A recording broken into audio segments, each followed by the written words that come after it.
নমস্কার, যুক্তি তর্ক সঙ্গে অর্কই আপনাদের স্বাগত। আপনাদের সঙ্গে আমি অর্কপ্রভ সরকার।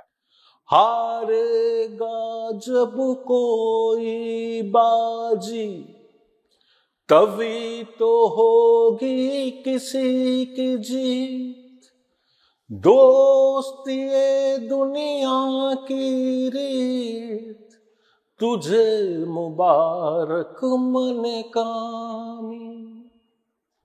रूप तेरा ऐसा दर्पण में ना समाए, खुशबू तेरे तन की मधुबन में ना समाए। ओ मुझे खुशी मिली इतनी, ओ मुझे खुशी मिली इतनी, जीवन में ना समाए। पलक बंद कर लूं कहीं झलक ही न जाए, रूप तेरा ऐसा दर्पण में ना समाए।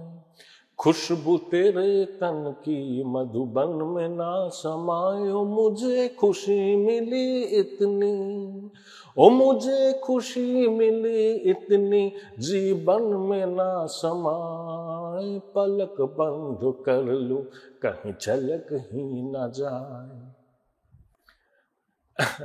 আমার মতো করে আগে একসময় চর্চা টর্চা ছিল, এখন তো আর নেই। কিশোরদার জন্মদিন, এই গানটা আমার অত্যন্ত প্রিয়, তাই আমার মতো করে শোনালাম। নিজ গুণে মার্জনা করবেন ভুল ত্রুটি। আসলে আমাদের আগের প্রজন্ম, আমরা যখন বড় হয়েছি, কিশোরদা আমাদের জীবনের একেবারে অঙ্গাঙ্গিভাবে জড়িয়েছিলেন।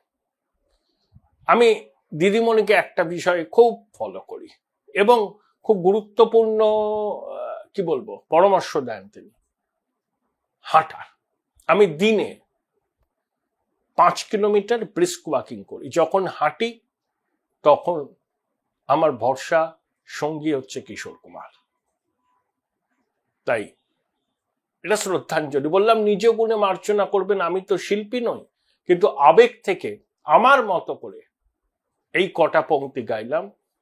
रूप तेरा ऐसा दर्पण में ना समाए, खुशबू तेरे तन की मधुबन में ना समाए।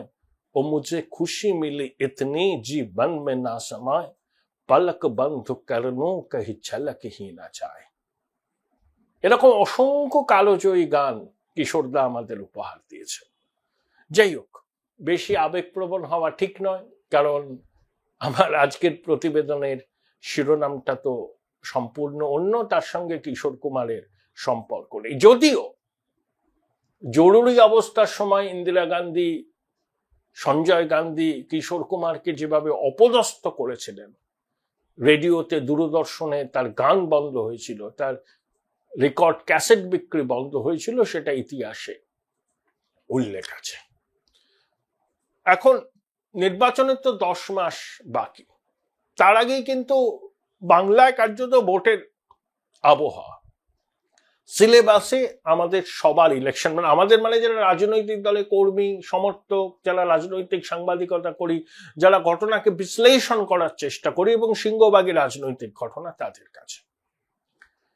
দেখুন, নির্বাচন কমিশনের এরকম কঠোর মনোভাব আমি কিন্তু মনে করতে পারছি না কবে দেখেছি। টিএন সেশন একেবারে ঘুম ছুটিয়ে দিয়েছিলেন বামপন্থীদের, যদিও বলেছিলেন পাগলা কুকুর, এবং এই টিএন সেশনের জন্যই কিন্তু নির্বাচনের যাবতীয় সংস্কার সম্পন্ন হয়েছে এখনো অবধি।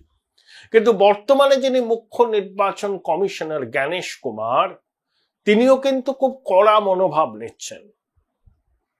রাহুল গান্ধীর চ্যালেঞ্জকে জবাব দিয়েছেন, চিদম্বরমের অভিযোগকে ভুল বলেছেন এবং তেজস্বী যাদবের বিরুদ্ধে আইন ব্যবস্থাও নেওয়া হতে পারে। এবং অভিষেক বন্দ্যোপাধ্যায় কুত্তা বলে একটা ভোটার কার্ড আছে বলেছিলেন, কমিশন বলেছে ফেক। এখন স্পেশাল ইন্টেন্সিভ রিভিশন হবে, খুব শীঘ্রই হয়তো নোটিফিকেশন হবে। আমার ধারণা, এটা আমার ধারণা, আমি কোনো সোর্স থেকে বলছি না, যে দীপাবলির পর থেকে শুরু হবে এবং নভেম্বরের এন্ড পর্যন্ত চলবে। ডিসেম্বর মাসটা পুরো খসড়া তালিকা সংশোধনের জন্য রাখা হবে এবং জানুয়ারির প্রথম বা দ্বিতীয় সপ্তাহে পূর্ণাঙ্গ ভোটার তালিকা প্রকাশ হবে। সেই তালিকার ভিত্তিতে কিন্তু এবারের নির্বাচন হবে। তো গোলটা কোথায় বেঁধেছে? রাজ্য সরকার চাইছে না, স্পেশাল ইন্টেন্সিভ রিভিশনও, কিন্তু তাদের হাত পা বাঁধা। ভারতবর্ষের সংবিধানের 324 এবং 326 ধারায় পরিষ্কার করে দেওয়া হয়েছে নির্বাচন কমিশনের কি ক্ষমতা, আপনারা দেখে নিতে পারেন। জনপ্রতিনিধিত্ব আইনেও বলা হয়েছে কি কি করতে পারে নির্বাচন কমিশন, যেমন ভোটার তালিকা সংশোধন। এই সমস্ত প্রক্রিয়া যখন শুরু হবে, যারা এই কাজের সঙ্গে যুক্ত তারা নির্বাচন কমিশনের ডেপুটেশনে আছেন, তাদের বেতন সরকার দিতে পারে, কিন্তু তাদের প্রাথমিক দায়বদ্ধতা নির্বাচন কমিশনের কাছে। এখন ফর্ম 6 পূরণ করে নতুন ভোটাররা নিজেদের নাম তালিকায় তোলেন। র্যান্ডম চেক করতে গিয়ে দেখা গেছে যে একটা ডকুমেন্টে অনেকে নাম তুলে নিয়েছেন, এবং ডেটা এন্ট্রি অপারেটরদের মাধ্যমে এটা করা হয়েছে। যে এজেন্সি এই ডেটা এন্ট্রি অপারেটরদের নিয়োগ করেছে তারা সাসপেন্ড হয়ে গেছে, এবং আমার ধারণা এবং অনেকেরই ধারণা এই ডেটা এন্ট্রি অপারেটর যাদেরকে নিয়োগ করা হয়েছে যে এজেন্সির মাধ্যমে, তাদের সঙ্গে তৃণমূলের পরামর্শদাতা সংস্থার যোগ আছে। তাদের লোকজনই এই ডেটা এন্ট্রি অপারেটর হিসাবে কাজ করছেন, কারণ দুরাত্মার ছলের অভাব হয় না তো। এবং ভুয়ো ভোটার, ফিকটিশিয়াস ভোটার, মৃত ভোটারদের নাম তালিকায় রেখে দেওয়া, একটা ডকুমেন্টকে সামনে রেখে অনেক ভোটারের নাম তালিকায় তুলে দেওয়া, এই কাজগুলো ওই ডেটা এন্ট্রি অপারেটররা করেছে।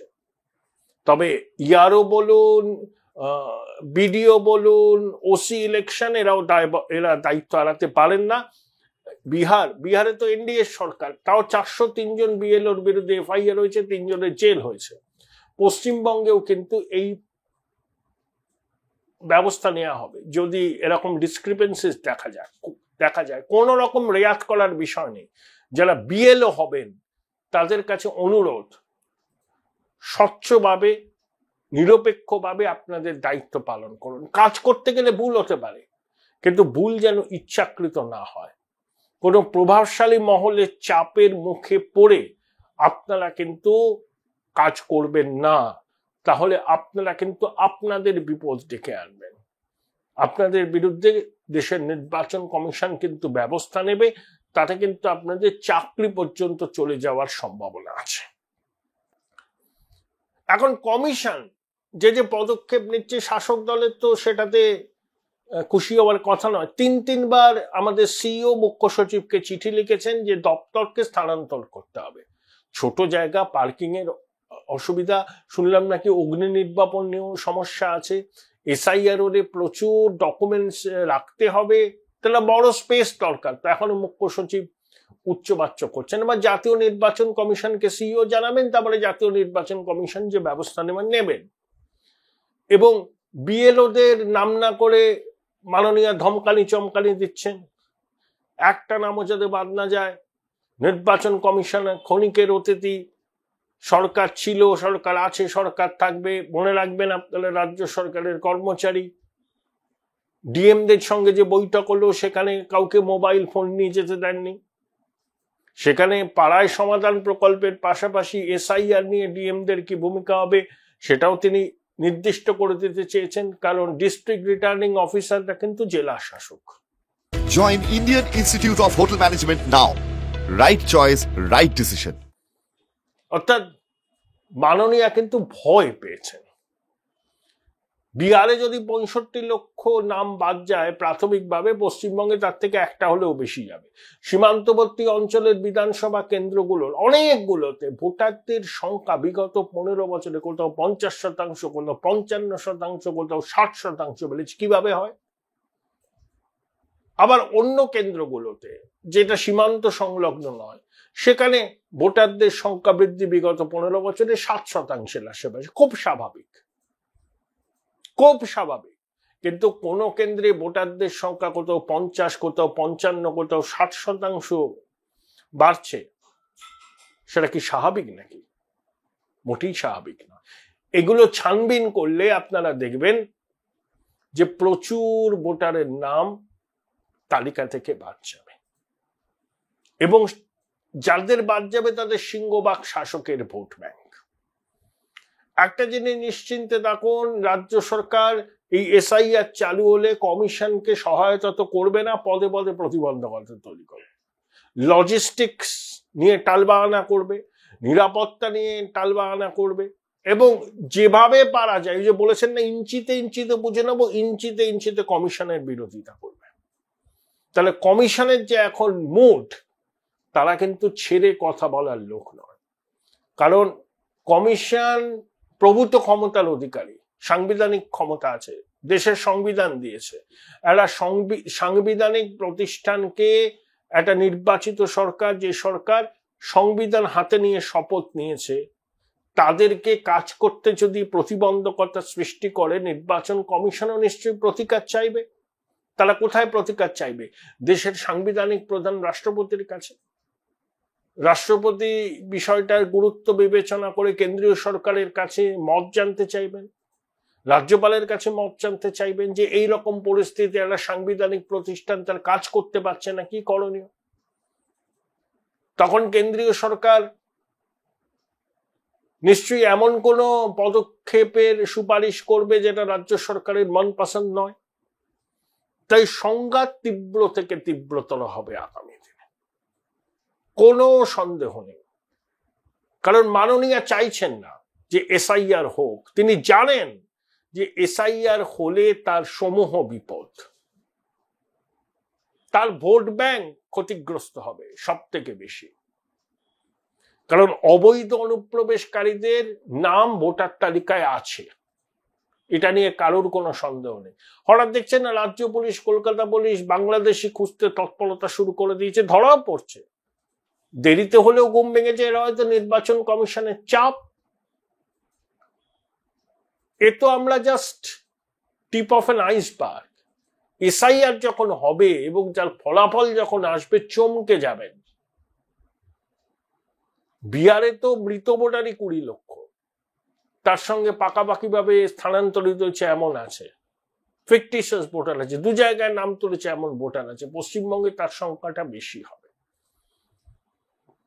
যেরকম যুদ্ধংদেহী মনোভাব নিচ্ছে শাসক দল কমিশনের বিরুদ্ধে, এবং সরকারি আধিকারিকদের যেভাবে ধমকাচ্ছে চমকাচ্ছে প্রশাসন, তা নির্বাচন কমিশন নিশ্চয়ই বুঝতে পেরেছেন যে পশ্চিমবঙ্গে এসআইআর করাটা তাদের কাছে সব থেকে বড় চ্যালেঞ্জ। তারাও আটঘাট বেঁধে নেমেছে। ভুলে যাবেন না, তারা একটা সাংবিধান প্রতিষ্ঠান, দেশের সংবিধান তাদের প্রভূত ক্ষমতা দিয়েছে নির্ভুল ভোটার তালিকার মাধ্যমে নির্বাচন হোক। সেই তালিকায় শুধুমাত্র ভারতীয় নাগরিকরা থাকবেন যাদের ভোটদানের বয়স হয়েছে।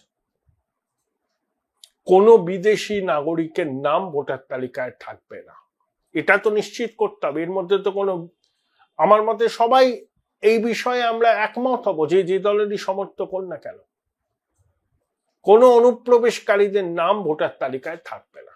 তার জন্য কমিশন যা করার করবে, এবং কমিশনকে প্রতি পদে পদে বাধা দেবে প্রশাসন, এবং কমিশনও তার পরিধির মধ্যে, তার আইনের মধ্যে যা করার করবে। তাই ওই বিনা যুদ্ধে নাহি দেব সূচক ক্রমে দেবে রাজ্য সরকারেরও অবস্থান। তাই কমিশনও জানে যে সম্পূর্ণ অসহযোগিতা করবে রাজ্য প্রশাসন, তারাও কিন্তু আটঘাট বেঁধে নামছে। যতদিন যাবে এই বিরোধ তীব্র থেকে তীব্রতর হবে। Join Indian Institute of Hotel Management now. Right choice, right decision.